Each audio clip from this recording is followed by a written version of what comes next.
दाता रहबर के पाक पवित्र वचन भजनों के द्वारा आप सुनते हैं। बहुत ही शिक्षा, बहुत ही रूहानियत की सीधी सादी भाषा में गूढ़ बातें कही गई हैं। इंसान जिंदगी में अगर तमाम खुशियां चाहता है, अगर अंदर बाहर की चिंता को खत्म करना चाहता है, तो अपने पीर मुर्शिद कामिल की बात के सुने। ये कलयुग है, घोर कलयुग, और यहां पे लोग मनमते चलते हैं। गुरुमुखता और मनमुखता दो बातें होती हैं। वो रोजाना आके नहीं बैठते। रोजाना आके कौन बैठता है? भक्तजन। तो उन्होंने जो सेवा की है वो परमार्थ हो गया, तन से की गई सेवा। तन से सेवा की, मेहनत की, ये जितने भी फाइबर जो कुछ भी किया है, नीचे टाइलें, फर्श, जितने भी मिस्त्री ने जो भी सेवा की, तो ये कहलाती है तन की परमार्थी सेवा। धन, साथ संगत पैसा निकालती है, शादी की खुशी में, फलां खुशी में, उनसे ये सारी बिल्डिंग वगैरह बनी या जो बना, वो हो गई धन की सेवा। और आपसे मालिक करवा रहा है मन की सेवा, जो आप बैठ के सुनते हैं अल्लाह वाहिगुरु राम की चर्चा।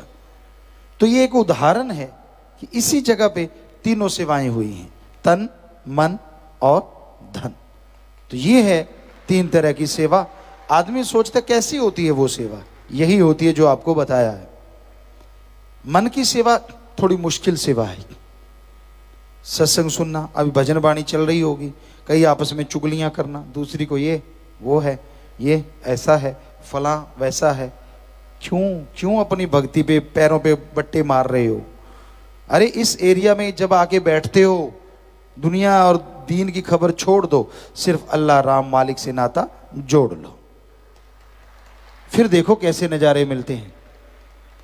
ना जी, पढ़ के कट जाते हैं जो, वो नहीं टिकते। आम इंसान टिक जाता है। नया आता है यार, शब्द चल रहे हैं, तो वो परम पिताजी के शब्द वचन हैं, उस अल्लाह वाहिगुरु के वचन हैं। क्योंकि जो संतों के दिमाग में आता है वो मालिक ही लेके आता है। तो वचन सुनो, पूरा ध्यान से सुनो, चुगली ना करो, निंदा ना करो। क्या मिलता है इससे?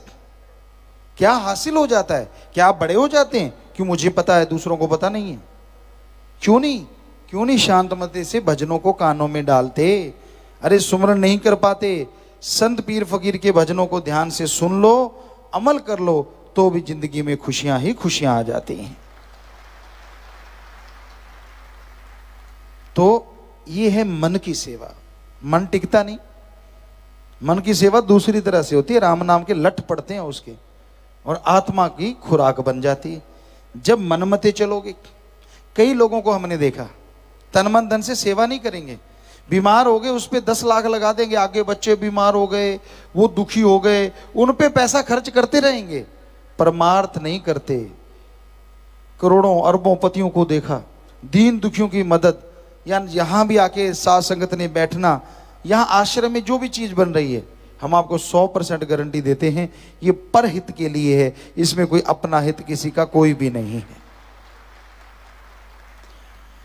तो इंसान मानता नहीं और अपनी बीमारी पे खर्चा कर देगा, आगे बच्चे बीमार हो गए उन पे खर्चा करता रहेगा। और कहां, अगर वही खर्चा दीन दुखियों की मदद में लगाता, तो जब तक वो जीते वो दुआएं आती, खुद बीमार ना होता, बच्चे आगे बीमार ना होते। पर आदमी का दिमाग समझाए कौन? क्योंकि पढ़ के कड़े होते, कहता मुझे तो बहुत देर से पता है, मैं सब जानता हूं। ऐसे लोग अनाड़ी हो जाते हैं, अनजान हो जाते हैं। बेपरवाह जी ने एक शब्द में फरमाया है, दुनियादारी में सियाना, पर रूहानियत में, भक्ति में न्याणा है। भक्ति में तो छोटा है। अगर अच्छा बनना है तो तन मन धन से सेवा करो, दीन दुखियों की मदद करो, सुमरन करो, सत्संग सुनो। ये है मन की सेवा। सेवा करना, सुमरन करना, सत्संग सुनना। तो आप ये सुना करो, अमल किया करो, फिर नजारे मिलते हैं, फिर मालिक सुनता है। अपने आप को बड़ा बनाने की कोशिश मत करो, दीनता नम्रता से आगे बढ़ो। और सत्संग के वचन सुनने से खुशियां मिलती हैं। आपके अंदर कमियां हैं, ऐसा तो हो नहीं सकता इंसान परफेक्ट हो जाए, वो तो वाहिगुरु अल्लाह राम सतगुरु मौला है। आदमी परफेक्ट नहीं होता, तो अपने अंदर जो कमियां हैं उनको दूर करते जाओ, धीरे धीरे निकालते जाओ, सुमरण के द्वारा, भक्ति के द्वारा, इबादत के द्वारा। जैसे जैसे वो कमियां दूर होती जाएंगी वैसे वैसे आप मालिक की दया में रहमत के काबिल बनेंगे और अंदर बाहर खुशियों से माला माल हो जाएंगे। अहंकार ना करो, अहंकार को मार पड़ती है। इस कलयुग में लोग क्या करते हैं, दूसरों की चुगली, दूसरों की निंदा करते भी हैं और सुनते भी हैं। इतना गट्स नहीं होता, इतनी हिम्मत नहीं होती कि वो उनको रोक दें। मान लीजिए आपका कोई दोस्त है, वो अपने मां बाप की निंदा करता है, अगर आप सच्चे दोस्त हैं तो उसे रोक दो। अगर आप चमचे हैं, कौली चट हैं, पंजाबी जो कहा जाता है, फिर आप हाँ हाँ करेंगे, क्योंकि आपको उसकी यारी से कोई लेना देना नहीं है, आप तो मतलब प्रस्त हैं। अगर सच्चे दोस्त हो तो रोको उसको, ए मूर्ख, तू मां बाप की निंदा कर रहा है, तेरी रगों में भी उन्हीं का खून है, निंदा मत कर। अगर वो तुझे गलत काम करवाते हैं, तेरे सच्चे काम में साथ नहीं देते, तो चुप रह, राड़ से बाड़च, अलग हो जा, अलग रह, लेकिन उनका निरादर मत कर। ये है सच्ची दोस्ती, अगर सिखा सको तो। पर रोकते नहीं, भाई भाई बैठ के निंदा करेंगे, चर्चा करेंगे। निंदक की बात अच्छी लगती है, सतगुरु पीर फकीर की बात भाती नहीं। कई लोग ऐसे हो जाते हैं, अरे पीर फकीर उन्होंने किसी से दाने नहीं लेने होते, उनका काम तो अल्लाह राम वाहिगुरु जाने, उसका काम जाने। वो तो सच्चाई, सच्ची बात कहते हैं, और सच्ची बात बिच्छू के डंक की तरह लगती है, कड़वी लगती है कि मुझे कहा, मैं तो सही, मैं तो बिल्कुल गलत नहीं। अगर गलत नहीं तो फिर तिल मिलाता क्यों है? अगर तेरे में कमी नहीं तो फिर उछलता क्यों है? शांत बैठा रहे। अगर कमी है तभी, क्योंकि स्पिरिट कभी बॉडी पे नहीं लगता। आप स्पिरिट ले लो, ऐसे ऐसे लगाते रहो, स्पिरिट का कोई पता नहीं चलेगा, लेकिन यहाँ जख्म है, वहां जलन होगी बहुत ज्यादा, दर्द भी होता है कई बार, ज्यादा ताजा जख्म हो तो। वैसे ही है भाई सतगुरु पीर फकीर के वचन, अगर आप में कमियां हैं तो वो वचन स्पिरिट की तरह वहां लगेंगे और आप तिल मिलाओगे, तो उसको दूर कर लो, क्योंकि स्पिरिट जख्म को ठीक करता है, खराब नहीं करता। तो आपको ही कह रहे होंगे अगर आप में कमी है तो, और उन कमियों को दूर कर डालो। तो निंदा चुगली ना तो सुनो, चाहे वो आपका यार दोस्त, माँ बाप, बहन भाई, कोई भी हो, अगर वो करते चुप करवा दो, फिर हैं आप सच्चे भगत। बातों की खाने वाले तो बहुत हैं दुनिया में, चुप करवा दो, चुप भाई। अपना भाई भाई, बहन भाई का, बाप बेटे का रिश्ता है, अपनी जगह है, पर अल्लाह राम की निंदा मत करो। अगर ना हटे तो उठ के आ जाओ, साइड हो जाओ, फिर तो हैं आप भगत। पर अगर आप चस्के ले लेके सुनते हो और अल्लाह राम से ज्यादा आपको अपने यार दोस्त मित्र भाई बहनों पे ज्यादा यकीन है, तो फिर समझो आपका रगड़ा आने वाला है। क्योंकि जो बुरा होता है पता नहीं काल किस रूप में आ जाता है, वो आपकी बहन बन के, भाई बन के, पिता बन के, माँ बन के, बेटा बन के, बेटी बन के, किसी भी रूप में आपको गुमराह करने के लिए, आपको भगवान के रास्ते से हटाने के लिए कभी भी आ सकता है, किसी भी रूप में। तो ऐसे लोगों से सावधान रहो। पीर फकीर बुरा बोलना तो क्या, किसी का बुरा सोचते भी नहीं, उसके साथ ऐसा होने वाला होता है जो वचनों से कट जाता है। और दुनिया का प्यार भी घाती, दुनियादारी के लोग जो आपसे प्यार करते हैं, वो हो सकता है वो घातक हो, आपसे कोई मतलब लेना हो, अपना उल्लू सीधा करना हो, तो ऐसे लोगों से सावधान रहो। तो पीर फकीर कभी बुरा सोचते नहीं, करना तो दूर की बात है।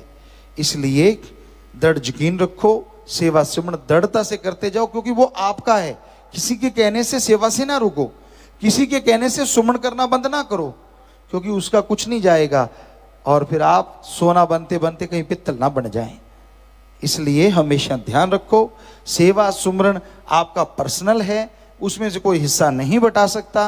वो आपको ही मिलना है, आपकी औलाद को मिलना है, आपकी कुलों को मिलना है। इसलिए किसी की उंगली पे चढ़ के सेवा सुमन कभी बंद ना करें, बल्कि और ज्यादा करो। जितना कोई आपको रोके ज्यादा करो, ताकि जो लिखा होता मचदे मच लेने दे। सो आप अपना सुमरन सेवा करते रहो, मालिक झोलियां भरते रहेंगे। आज इंसान अपने घर से बेघर हुआ, दुनिया की और माया की रंग बिरंगी कहानियों में उलझा हुआ है। दिन रात मारो मार करता है, दिन रात भागा दौड़ी इंसान करता रहता है। जायज़ क्या है और नाजायज़ क्या है, इस बारे में कोई ख्याल इस इंसान को नहीं है।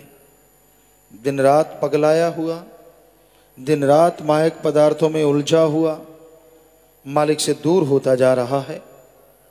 खुशियां दूर होती जा रही हैं, गम दुख दर्द परेशानियों में उलझता जा रहा है। ऐसे घोर कलयुग में, ऐसे भयानक समय में इंसान सब कुछ भूला बैठा है, हर चीज भूल गया है। अपने परमपिता परमात्मा को, उस अल्लाह वाहिगुरु गौड़ खुदा रब को जिसने सब कुछ बख्शा है, अपनी अकल के जोर पे, पढ़ाई या अपने मन और मैं की खुदी के जोर पे इंसान सोचता है पता नहीं मैं क्या से क्या कर दूं। पर अगर कोई चंद्रमा पे थूकता है तो मुंह उसके ऊपर आके वो थूक पड़ा करता है। सो इस घोर कलयुग में लोगों ने बड़ी चालें चल रखी हैं, दूसरों को प्रभावित करने के लिए, दूसरों को गुमराह करने के लिए तरह तरह की बातों का बखान किया जाता है। जबकि 100% झूठ लोग बोलते हैं, सिर्फ अपने लोभ लालच के लिए, अपने फायदे के लिए, और उसको भी भूल जाते हैं जो देने वाला है। मालिक अल्लाह वाहिगुरु गौड़ खुदा रब सब कुछ देता है, दया का सागर है। पर इंसान जब उसी को बुद्धू बनाने चल पड़ता है तो खुद इस तरह से बुद्धू बनता है कि जग हंसाई हो जाती है। तो इस घोर कलयुग में, इस भयानक समय में ऐसा दौर चला हुआ है, ऐसा समय चल रहा है कि लोग दिन रात इन्हीं चीजों में लगे हुए हैं। दुनिया की रंगरलियों पर तू क्यों हो गया दीवाना है, खुली छूट मिली बुरे कर्म करता है, काम वासना का भूखा। अल्लाह वाहिगुरु मालिक राम से भी इनकार करता है। लोग यह सोचते हैं कि ये मैं ही कर सकता हूं, कोई और करता नहीं। आप भूल जाते हैं जिसने दिमाग दिया है वो सब कुछ करण करावनहार है, वो दया का सागर रहमो करम का मालिक कभी किसी का बुरा करता नहीं। पर इंसान जब बुरा करता ही चला जाता है, करता ही चला जाता है, जब वो अपनी बेड़ी में बट्टे डालता ही चला जाता है तो मझधार में डूबती जरूर है। तो इंसान को अपने आप को लगाम देना चाहिए, खुद करना कराना कुछ भी नहीं, डक्का तोड़ना नहीं। एक दिन वो औंधे मुंह गिरा जरूर करते हैं।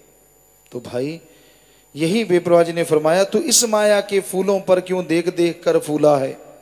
यकीन मानिए आज माया के यार इतने बन गए हैं कि अपने सतगुरु अल्लाह मालिक को भुला दिया है। सब कौल इकरार, हर चीज बड़ी हैरानी होती है सुन के, बड़ा दुख होता है। इंसान ने सब अपने आप करा कराया हो, उस बात से मुकर जाए और फिर दोष दूसरों को देता है। तो आज माया रानी के लिए लोग क्या नहीं कर रहे। आपने पीछे भी अखबारों में पढ़ा क्या क्या नहीं हुआ, कैसे लोगों को लोभ लालच दिया जाता है कि आप सच को रोको, किस तरह से गुमराह किया जाता है। तो ये लोग शातिर दिमाग दिन रात इसी में लगे रहते हैं कि कोई माया का लोभी लालची मिले और हम उसे गुमराह करें। इस चमन की मस्त बहारों में खुद अपने आप को भूला है कि इस दुनिया की मस्त चालों में, इस माया के जंजाल में अपने आप को भुला दिया। जो फूल खिले हैं आज यहाँ, तुझे लगता है कि माया के मन के जो फूल खिलते रहते तेरे दिलो दिमाग में, जो शातिर चालें तेरे दिलो दिमाग में आती रहती, मैं ये करूं, मैं वो करूं, मैं फला करूं, तो भाई जो फूल खिले हैं आज यहाँ, कल उसको भी मुरझाना है। सब कुछ मुरझा जाएगा, सब कुछ कमला जाएगा तो दूर हो जाएगा, इतना पगला हो जाएगा कि किसी ने तेरी बात नहीं पूछनी। ये जीवन एक कहानी है, ये 2 दिन की जिंदगानी है। भाग्यशाली होंगे वो लोग जो बचनों पे रहते हुए अल्लाह वाहिगुरु राम की भक्ति करते हुए मालिक से ओढ़ निभाएंगे। ਧੰਨ ਧੰਨ ਸਤਿਗੁਰੂ ਤੇਰਾ ਹੀ ਆਸਰਾ। ਗੁਰੂ ਜੀ ਦੀ ਪਿਆਰੀ ਸੰਗਤ ਨੂੰ ਨਿਵੇਦਨ ਕੀਤਾ ਜਾਂਦਾ ਹੈ ਕਿ ਹਰ ਰੋਜ਼ ਸਤਸੰਗ ਸੁਣਨ ਦੇ ਲਈ ਸਾਡੇ ਚੈਨਲ ਡੇਰਾ ਸੱਚਾ ਸੌਦਾ ਨੂੰ ਸਬਸਕ੍ਰਾਈਬ ਕਰ ਲੈਣਾ ਜੀ।